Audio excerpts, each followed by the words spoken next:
So let's go into Rhode Island Blockchain Council. So we want to introduce the RIBC. My name is Arnell Millhouse, and recently I was elected as the president of the RIBC, and I've kind of said to myself, how in the world can I add one more thing to my plate? But it's such an important organization, and it's really aligned with a lot of the work that that Cliff, myself, Tim, and Imogen, and Ali have been working on in this blockchain space as developers. It just felt like a one-on-one natural fit. So Andre's going to jump in and talk a little bit about the organization, where we're going, and then we're going to talk about an event that we have coming up on July 20th as well. So Andre, please take it away. Thank you, Arnell. Appreciate it. I know how hard it is to organize events like this. It takes a lot of energy. So thank you very much for the work you're doing. Tim, that was a great presentation. Really appreciate that. Very insightful. Coding would have been my passion if my passion wasn't government already. But bridging the two is one of the parts of what RIBC is trying to accomplish. Our mission is to empower and advocate and connect entrepreneurs, small businesses, and individuals who are curious about blockchain, who want to leverage the technology into the future, and we're bringing those people together to advocate on behalf of blockchain. And I believe that the technology is not only great for mankind, it also has many benefits for the state. Rhode Island can be a hub for innovation. It can be a hub bringing these industries here to us. And other states, other countries, other cities are tapping into this potential. So blockchain, if you visit our website, riblockchain.org, we'll give you more information about what we're doing, and we're going to keep updating it. We're newly formed 501c6 nonprofit. We started last year, and we're looking for new members. Anyone that is familiar with blockchain can become a member and become part of what we're doing. We're crypto and blockchain enthusiasts, and I know there's some taboo with those terms, but blockchain focuses really on the technology behind it. Blockchain is decentralized databases on the internet that any computer can tap into, and connects all these networks together. Once you put your information on the blockchain, it's immutable, can't be changed, can't be altered. And those censorship-resistant properties is some of what people are interested in. That technology can't be hacked, can't be changed. When you put it on the blockchain, it's forever. And so technology like Bitcoin and other crypto assets, that we don't pick favorites. We're here to advocate for mature crypto projects, mature business partners that Arnell is going to talk about later with Dropopolis. People that know the industry, that want to see it succeed and want to capture some of that economic energy. That's what we're trying to do at RIBC, and inform local politicians and people here that may not know about blockchain and its potential benefits. We want to make sure that they understand that the ideals that we stand for, transparency, decentralized voting, this type of technology has the power to transform our world. And we have leaders right now like Liz Tanner, the Commerce Director. They're trying to digitize IDs, municipal IDs and state IDs, digitize it. We're in a digital world. We need digital assets to complement that world. California has NFT card titles, and things should be easier. Interoperability. We need to update government. If you look at government websites, they're not that great, they're not that interactive. All you developers here, I appreciate you guys for choosing Rhode Island, because we need you, and we need to make it a great place to bring people together. And we want to get ahead of this technology and make sure that Rhode Island is ready to be in this digital age. And our website, we have an event on July 20th from 5:30 to 8:30 at the CIC building in downtown Providence. Our flyer is beautiful. Arnell developed it. But yeah, we're gonna have many speakers there. It's gonna be a free event, and anyone can come visit. And we'll be growing, and we just started. Really happy that Rhode Island has actually taken many steps to be a leader in this space. So, and being connected with you guys here is just a wonderful opportunity. So, thank you very much. Excellent. Thank you, Andre. So, what's beginning to happen right now? Tonight is an example. For a long time, Code Night PVD was run and organized first initially just by Arnell. Then it was Arnell and Cliff, and now it's Arnell, Cliff, and Tim. And now Ali has this, the podcast piece to it. And you can see that something is really, really coming together in terms of its strength, its capability, and its impact. And the idea and the concept behind RIBC is really the same thing with Code Night PVD. Why wait for others to take the lead when we have the ability to ideate and put something out into the universe that can really have a great change?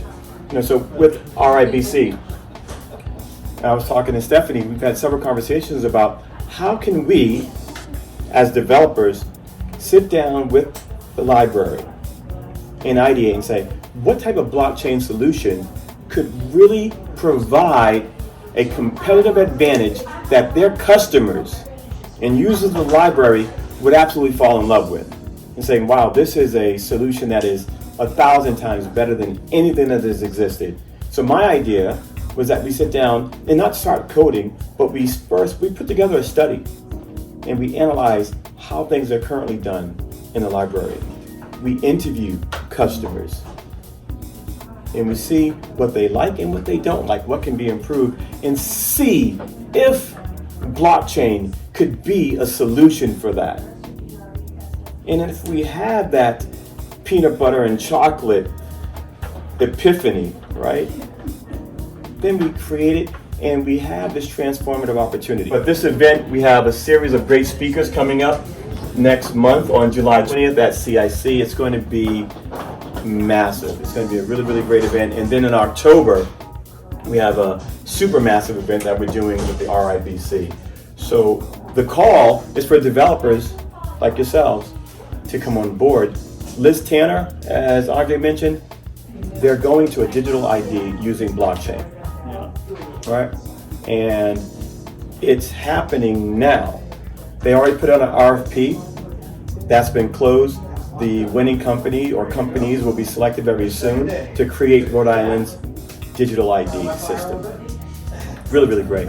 And even in the housing sector, for the homeless and like affordable housing units and different things like that, there's some solutions that can be approached there. I'm already in talks with some people at the state level to create a blockchain solution for a couple of different opportunities for the state to operate, to be more efficient, more transparent, and it's a really, really, really great tool and opportunity. Blockchain is not just one thing. There are systems that we stress test. If the network fails, it breaks, we can fix it again. You can't do that with normal traditional systems. They break and it's a big mess.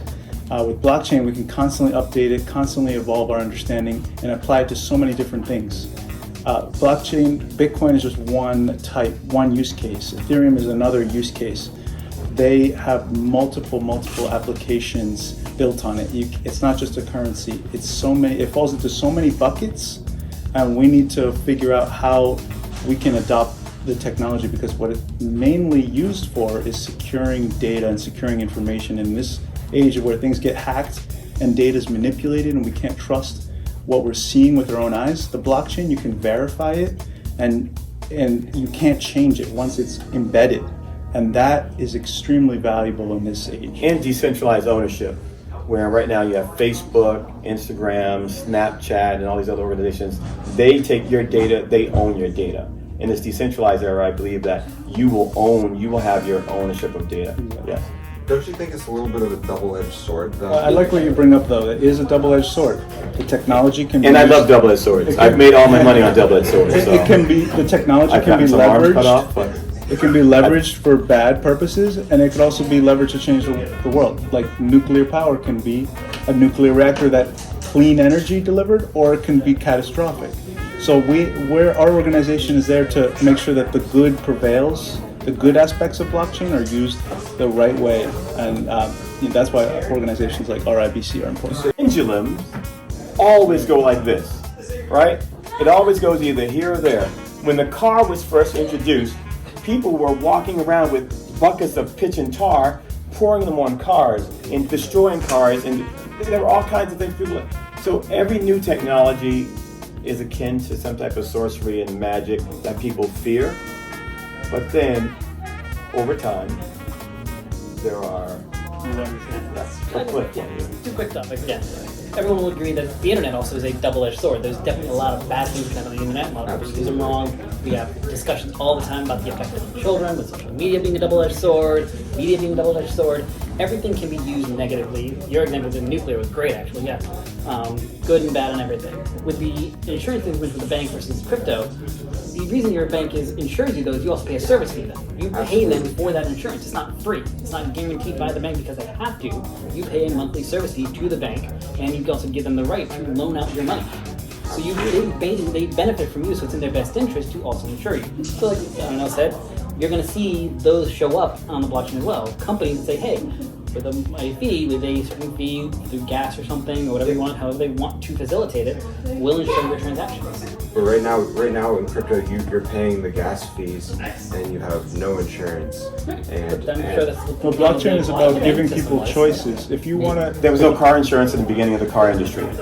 There were no gas stations so listen, in an early industry, when you're in infancy, like with the internet, there was no security, there was no encryption on the early internet. So I don't see things where they are today. As a futurist, I try to live in the year 2070. And I think it's a really interesting place. Now, looking from the year, if you only live in the year 2023, it's terrible and it's spooky and scary. But in the year 2070, things are beautiful. You should come visit it. because of trying to put through a transaction and I didn't leave enough money for the gas fees and I screwed myself over. What you're just describing is the trilemma, and that's one of the big things that blockchain developers are trying to solve. How do you maintain decentralization, security, and speed? And there are different solutions. One is there's a gas station that was proposed that you don't have to pay for gas. It comes out of a gas station that is funded already, a wallet that is funded that users can tap into. So certain blockchains, like Cadena is using that gas station technique, that you don't pay any gas fees, and the decentralization is on multiple chains, all parallel chains. So we're going to fix the trilemma too, but it's blockchain. I mean, we're going to keep hitting it with everything we can and inventing new solutions, and it's not perfect yet, but the QR code, I mean, that took 20 years to catch on. Now we're seeing that everywhere. So this technology may have been around for 10, 15 years already, but it's going to continue to develop, and the demand is at an all-time high.